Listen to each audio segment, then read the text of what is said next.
नमस्कार साथियों, क्लास 11 के पॉलिटिकल साइंस की कक्षा में आपका स्वागत है। हम लोग चर्चा कर रहे हैं समानता चैप्टर पर पहला वीडियो बनाया जा चुका है, जिसमें हम लोगों ने समानता क्या है, समानता के प्रकार क्या हैं, फिर समानता के रास्ते में बाधा क्या क्या है, इन सारी बातों की चर्चा हम लोग कर चुके हैं। समानता के प्रकार की भी चर्चा कर चुके हैं। आज हम लोगों को यह पढ़ना है कि मनुष्य की इच्छा समानता की है। सभी व्यक्ति समानता चाहते हैं, सभी लोग समानता की वकालत करते हैं, लेकिन समानता कहीं है नहीं। तो समानता कैसे लाई जा सके? तो समानता लाने का आपके NCERT की बुक में दो उपाय दिए गए हैं।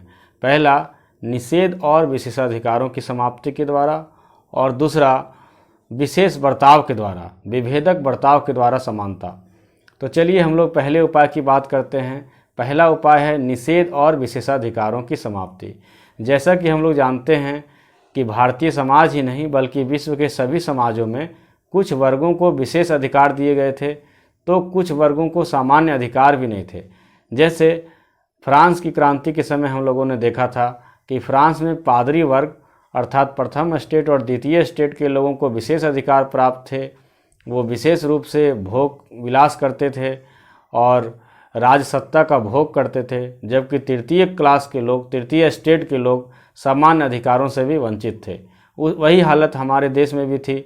हमारे देश में भी सभी जातियां ब्राह्मण, क्षत्रिय, शूद्र और वैश्य में बटी थी। ब्राह्मण और क्षत्रिय बहुत ही विशेष स्थितियों का, विशेष अधिकारों का उपयोग करते थे, जबकि वैश्य और शूद्र की स्थिति बहुत खराब थी। इसी प्रकार महिलाओं को भी, चाहे वो किसी भी जाति की हैं, उन्हें कमतर आंका जाता था हमारी रूढ़ियों के द्वारा, हमारे परंपराओं के द्वारा, और पुरुषों को विशेष माना जाता था, भले ही उसमें योग्यता हो या ना हो।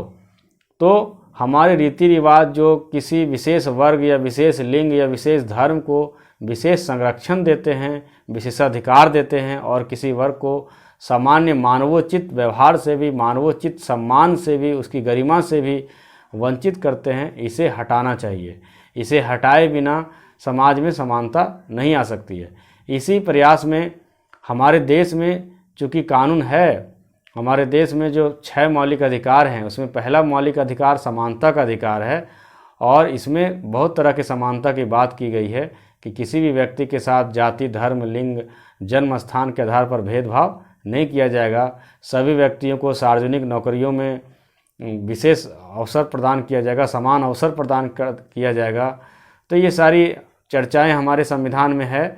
अभी हम लोग को समानता के सिद्धांत को केवल पढ़ना है। अभी हम भारतीय संविधान को नहीं पढ़ रहे हैं, इसलिए उसकी चर्चा विशेष नहीं करेंगे। हम केवल यह बतलाना चाह रहे हैं कि हमारे देश में समानता को लाने के लिए इन विशेषाधिकारों की समाप्ति की गई है।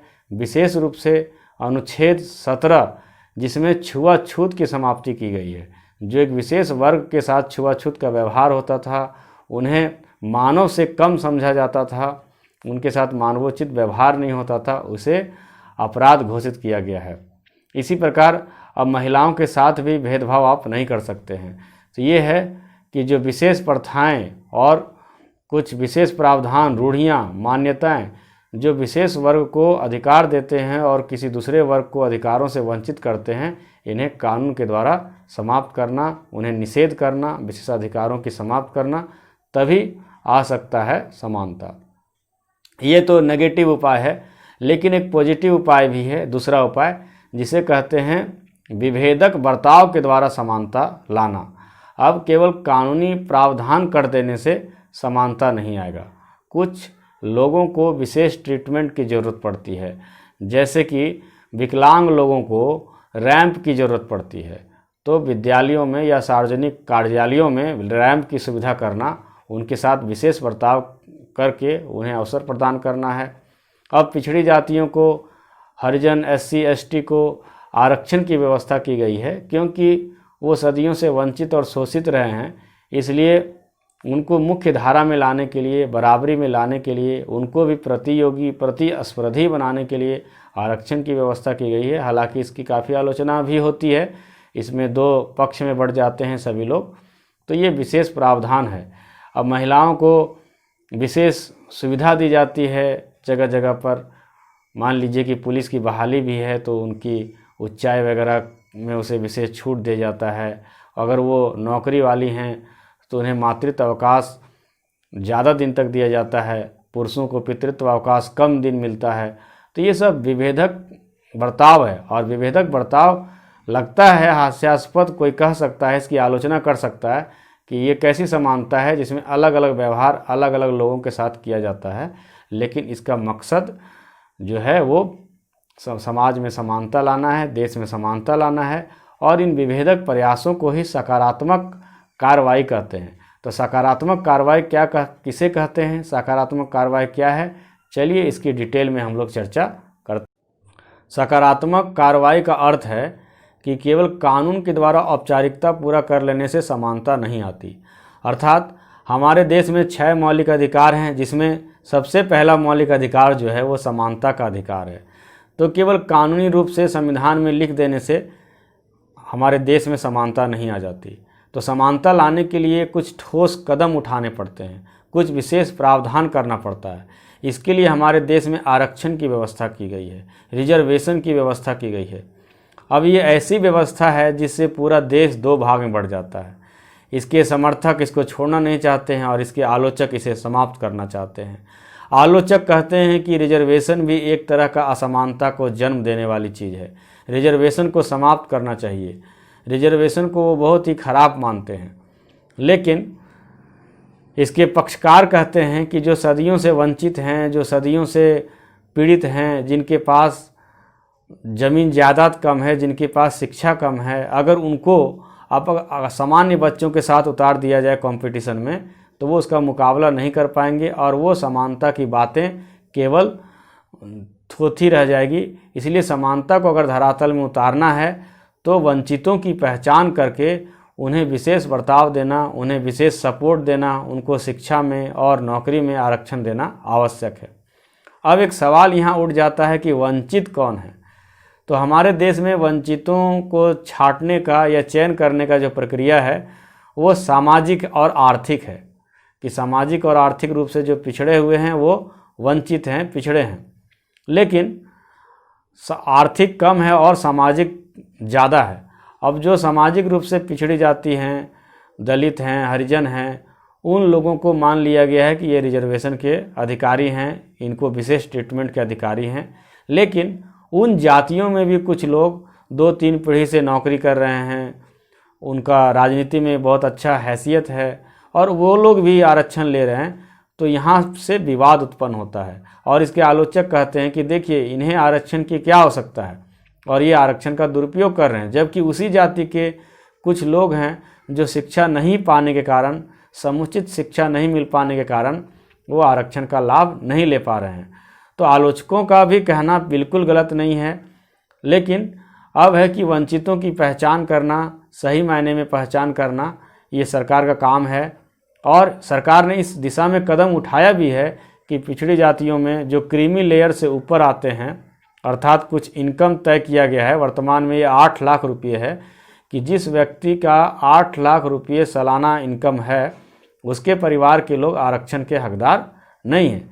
लेकिन इन्हें भी धोखा दिया जा सकता है और ऐसा होता है हमारे देश में। कानून को धोखा देना, कानून के साथ खेलना बहुत ही मज़ेदार खेल माना जाता है। तो ये है कि विशेष ट्रीटमेंट दीजिए। अब महिलाओं के साथ है, महिलाएं किसी भी जाति की हो वो अपने पुरुषों से पीछे ही रहती हैं, क्योंकि ऐसे ऐसे पूर्वाग्रह हैं। श्रम का इस प्रकार से विभाजन किया गया है कि महिलाओं को कम मजदूरी वाला, कम सम्मान वाला, कम मूल्य वाला काम उन्हें दिया गया है, उन्हें घर के भीतर करने वाला काम दिया गया है। हमारे देश की आज़ादी के करीब 73 साल के बाद जाके किरण बेदी पहली महिला IPS बनी। और किरण बेदी ने भी अपने पुस्तक में लिखा है कि जब उनका चयन IPS में हुआ था तो इंटरव्यू बोर्ड ने उन्हें कहा था कि तुम अकेली लड़की IPS में क्यों जा रही हो, तुम्हें IAS में जाना चाहिए। तो आज भी हमारे देश में एक GK का प्रश्न होता है कि पहली महिला रेल ड्राइवर कौन है, पहली महिला रेल पायलट कौन है, पहली महिला राज्यपाल कौन है।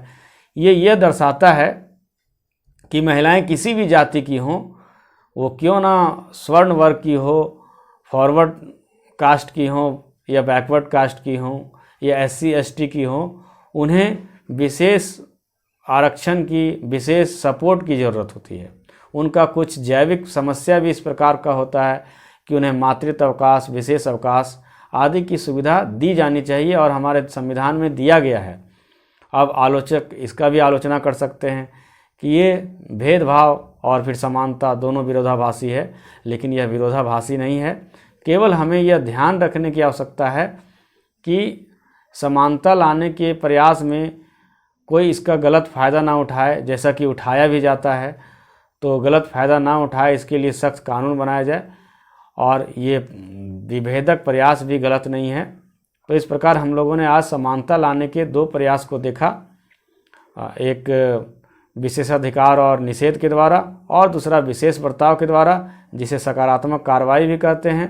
जो भी उपाय अपनाए जाएं, हमारा लक्ष्य होना चाहिए समाज में समानता आए। जब सभी 130 करोड़ भारतीय मजबूत होंगे तभी हमारा देश मजबूत कहलाएगा।